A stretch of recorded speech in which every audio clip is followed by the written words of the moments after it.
Car मैं हूं धीरेन्द्र रायकबार और आप देख रहे हैं न्यूज़ 30 एक्सप्रेस। आज हम बात करने वाले हैं भारतीय युवा मोर्चा के जिला महामंत्री कपिल मुदगिल से। आखिर यहां पर क्या कार्यक्रम किया जा रहा है और इन लोगों को गरीबों के लिए क्या योजनाएं चलाई जा रही हैं। इस लॉकडाउन के समय लगातार भूखे तबके के गरीब तबके के लोग भूखे हैं, उनके लिए भाजपा पार्टी की ओर से क्या आखिर ऐसा कार्य किया जा रहा है जिससे कि गरीबों के पेट तक भोजन पहुँच सके। कपिल जी, आज क्या कार्यक्रम किया जा रहा है?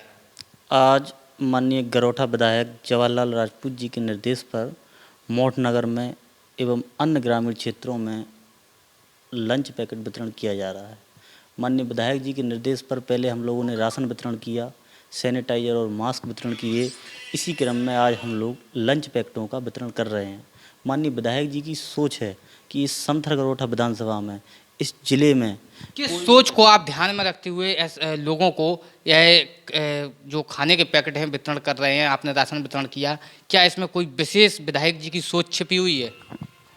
माननीय विधायक जी का कहना है कि कोई भी गरीब भूखा ना रहे। इस महामारी के समय कोविड-19 ये जो बीमारी पूरे देश में फैली है, पूरे प्रदेश में फैली है, हमारी विधानसभा में कोई भी व्यक्ति, कोई भी गरीब व्यक्ति भूखा नहीं सोए, किसी गरीब की थाली खाली ना रहे। पंडित दीनदयाल उपाध्याय की जो सोच थी कि लास्ट आखिरी तबके का आदमी, नीचे तबके का आदमी, उस तक सारी योजनाओं का लाभ पहुंचना चाहिए। तो माननीय विधायक जी की भी सोच है कि कोई भी व्यक्ति इस महामारी के समय भूखा ना सोए। हम राशन वितरण करें, हम लंच पैकेट वितरण करें, या हम लोगों को उस बीमारी से दूर रखने के लिए मास्क और सैनिटाइजर को वितरण करें।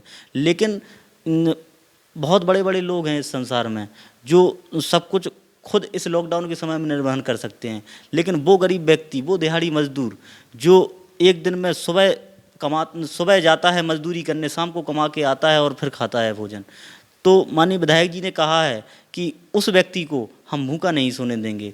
उसको भी अगर बड़ा आदमी मास्क और सैनिटाइजर का उपयोग करके इस बीमारी से बचेगा तो हम लोग, हम राजनीतिक दल के लोग, हम जनप्रतिनिधि लोग, सारे लोग गरीबों की मदद करके उन तक भी वो मूलभूत सुविधाएं उपलब्ध कराने का प्रयास करेंगे। उन्होंने कहा है हम लोगों से कि जिस प्रकार राजनीतिक दलों के लोग कंपटीशन करते हैं वोट पाने के लिए, जिस प्रकार राजनीतिक दल के लोग गांव-गांव जाकर वोट मांगते हैं, तो याद रखना ये पब्लिक भी उन नेताओं को कभी माफ़ नहीं करेगी। जब समय था कोरोना बीमारी का, जब इस प्रदेश में और देश में कोरोना बीमारी फैली थी और नेता घर पर बैठकर अपनी जान बचा रहे थे, तो ये समय है लोगों की मदद करने का।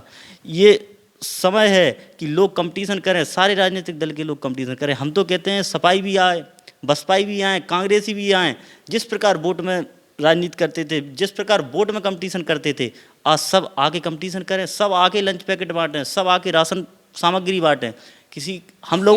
इससे कोई विशेष फायदा? हम लोगों के कंपटीशन से गरीब और असहाय लोगों की मदद होगी।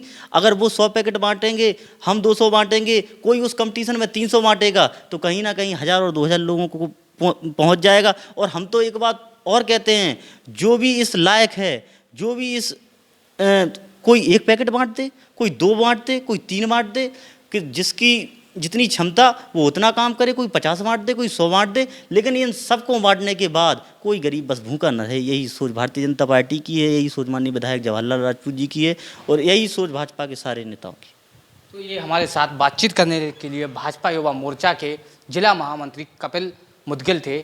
तो इन्होंने बताया किस प्रकार गरीबों की मदद के लिए लोग कंपटीशन कर रहे हैं कि कहीं ना कहीं इस कंपटीशन में अन्य राजनीतिक पार्टियां भी हिस्सा लें और इस राजनीतिक पार्टियों के हिस्से से कहीं ना कहीं इन गरीबों की पेट की आग बुझ सके और गरीबों तक खाना पहुंच सके। इसी सोच को लेकर भारतीय युवा मोर्चा के जिला महामंत्री कपिल मुदगिल ने बताया किस प्रकार की विधायक जी की यह सोच है कि गरीबों का भूखे पेट को हर हाल में भोजन पहुँच सके।